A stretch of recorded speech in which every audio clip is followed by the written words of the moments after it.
And now to the United States and the intersection of religion and politics. Reporter Tom Gelton is shining a light on the dangerous rise of anti-Semitism in the Christian nationalism movement and the Republican Party. It's the focus of his cover story for Moment magazine, and he sits down with Michelle Martin to discuss. Thanks, Bianna. Tom Gelton, thank you so much for talking with us. Great to be with you, Michelle. So, Tom, you're a veteran journalist. You've spent a lot of years covering lots of different things, international affairs, religion, and politics.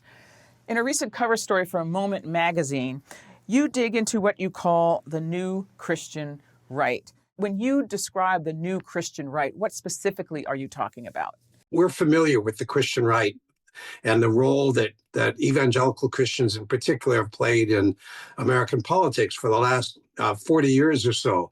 And what I'm saying in this article is that we have a new Christian right. It's not the same as the old Christian right. I mean, you remember, Michelle, the moral majority in the 80s, and of course the important support that evangelical Christians gave to Donald Trump in his 2016 and again 2020 and 2024. But we've seen kind of a transformation of Christian conservatism in the last few years. And what I say is it's taken on a much more of a nationalistic tone. Whereas in the past, conservative Christians were really focused on a number of policy issues: abortion, same-sex marriage, school choice. Now, Christian conservatives are more interested in actually taking power and bringing government sort of under Christian control at the local level, the state level, the national level.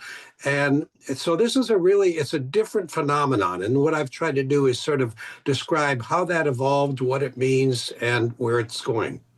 You know, you referenced the moral majority. Yeah. Is the idea for this new Christian movement that they are the majority, but that their views are not being reflected in public policy per se? Or do they have the sense that they are an embattled minority and therefore they need to claim power in order to sort of protect themselves? Or is it something else? No, I think, Michelle, I think that the Christian nationalists that I'm writing about feel that they are beleaguered. You know, there is a prominent Christian writer by the name of Aaron Renn who has laid out sort of three worldviews that have prevailed in the last 30 years. And those worldviews have to do with the attitude towards Christians in society. He saw a positive world in the 80s and the 90s where sort of Christians felt that the world saw them in positive terms. And then the next phase was kind of a neutral world where they weren't seen in either positive or negative ways. And now he writes, and this is very important, he sees that the world is negative towards Christians. So the Christians that sort of follow this line of thinking see themselves as being under siege and needing to kind of create their own institutions, take a much more active and kind of fight approach to defending their interests, and that means that it's harder for them to sort of compromise because they see themselves as being beleaguered and needing to stand up for themselves against their enemies, and they see their enemies on every side. You attended a conference in Washington a couple of months ago. Yeah.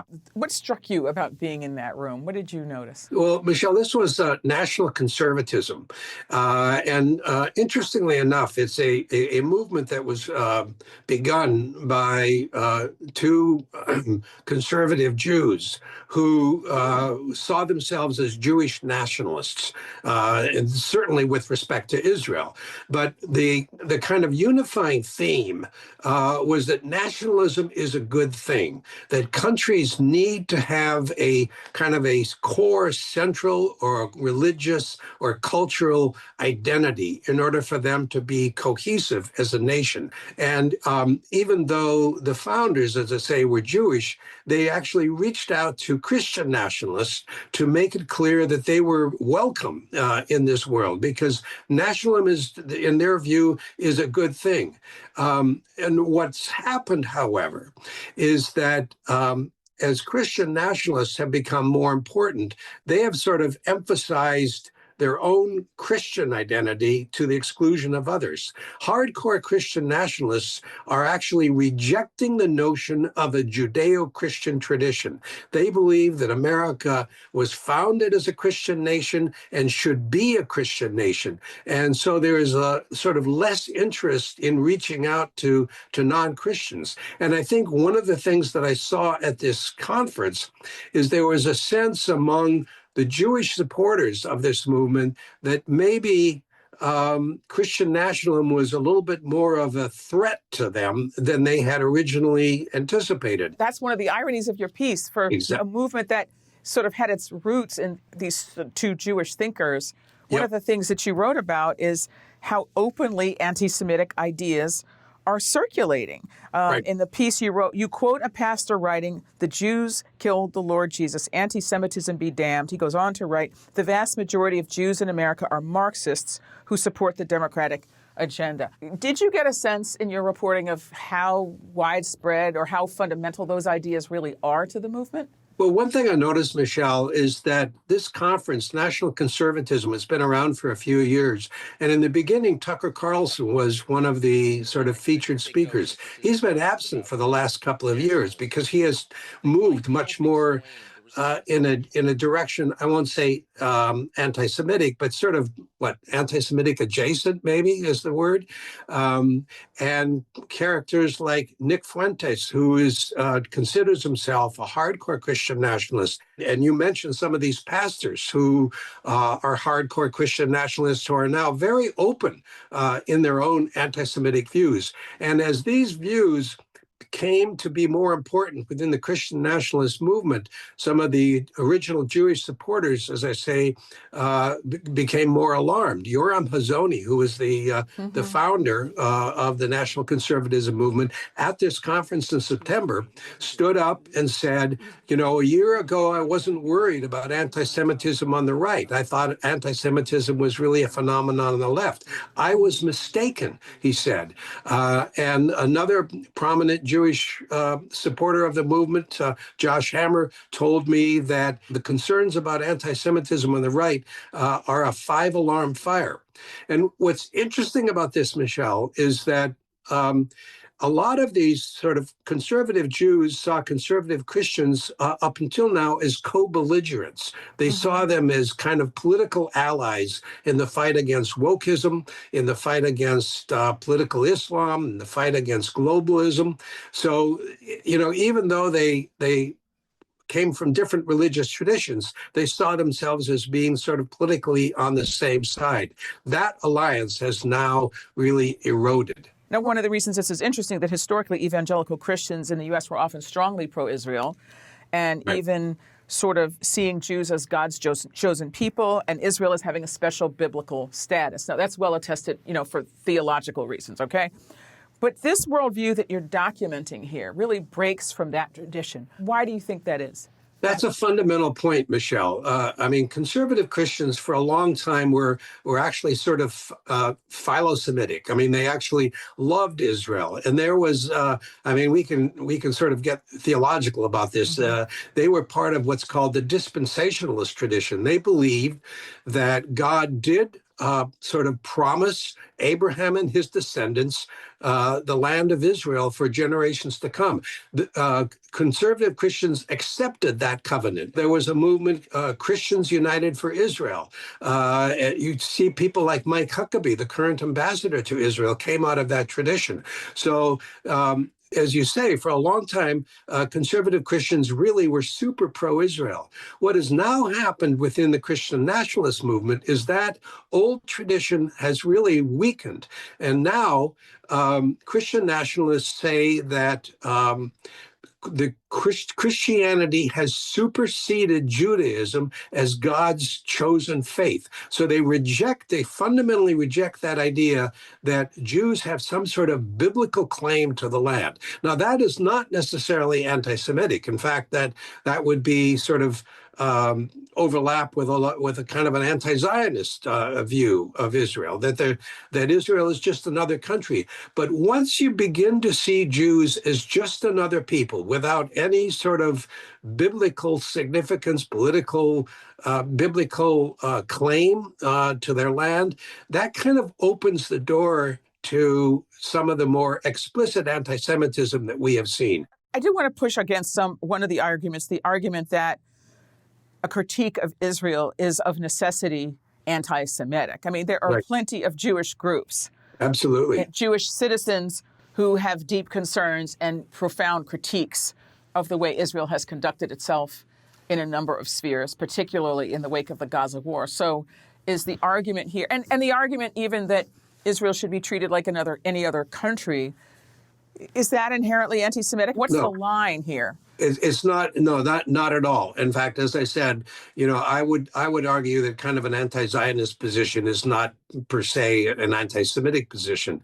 But what is, I think, alarming is that among these Christian nationalists, there is really a determination. It's kind of Christian supremacy is what is alarming. The idea that that Christians should be in a supremacist position, and the idea that Christianity is, it should be favored over Judaism. So that's kind of the reflection. That's where it gets taken into a more alarming directions. One of the things that that I found in talking to a lot of these Christian nationalists is their rejection of the idea of a Judeo-Christian tradition. I was told that a number of these Christian nationalists believe that the destruction of the temple in Jerusalem in AD 70 by the Romans was actually an act of God, a punishment to the Jewish people for having rejected Christ. Now, when you have sort of a viewpoint like that, then distancing yourself from Israel becomes a sort of a more problematic position to take. In the piece, you quote somebody named Stephen Wolfe, who is a political theorist and author of The Case for Christian Nationalism. You say this is a book that's become influential in Christian nationalist circles. And he writes, quote, "Non-Christians living among us are entitled to justice, peace, and safety, but they are not entitled to political equality." Ellipses there. "Public space should be exclusively Christian." How widespread is this belief? Well, let's put that in a broader context, Michelle. For a long time, sort of the notion of what it means to be American and what America stands for has been defined in kind of ideological terms. There's a sort of a creed that is enshrined in the Declaration of Independence, the Bill of Rights, the Constitution, and essentially any immigrant, let's say, regardless of their ethnic background, their religious background, any immigrant who fully commits to the American idea, the idea of the American creed, can legitimately claim to be American. What we have seen in the last few years is a move toward more of a kind of an ethno-nationalist approach, where, and J.D. Vance expressed this pretty clearly in a speech at the Claremont Institute, where he said he rejected that idea of a creedal identity to America. He instead is emphasizing that America is a homeland for people with ties here, and he explicitly rejected the idea that anybody can become an American simply by sort of believing in the American idea. This is a really fundamental change, and one that kind of calls into question a lot of the kind of democratic principles that have been the foundation of the American identity for a long time. Question I have, though, is how this translates into public policy. Why should other people be concerned about this? The Trump administration in the second term, just a month into its second term, established what they call a task force to eradicate anti-Christian bias in the government. And then a few months later, another task force to promote religious freedom. Both of these task forces take an explicitly Christian sort of view of the world. And they kind of are laying the groundwork for Christian nationalist attitudes within the U.S. government. This is not something that we have seen before. I mean, the Task Force to Eradicate Anti-Christian Bias does not concern itself with anti-Semitism per se, with Islamophobia. It has got a very narrow focus on promoting Christianity and eradicating what is seen as a kind of a bias against Christians.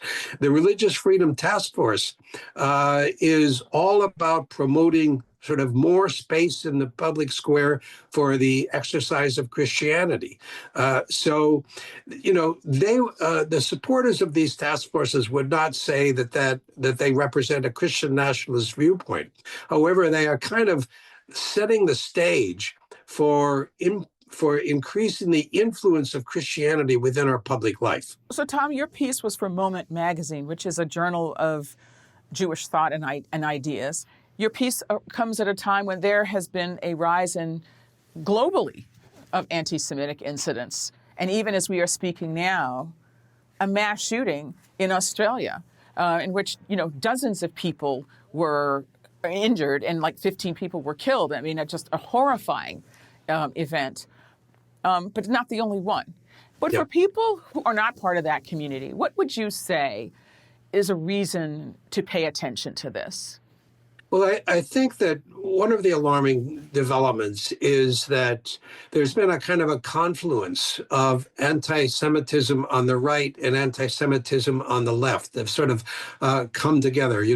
One person I talked about this kind of horseshoe effect where, extremes on the right and the left seem to find common ground. And I think one of the places where we are seeing that is in sort of a suspicion of Jews. We just saw a couple of months ago, horrific murder here in Washington, D.C.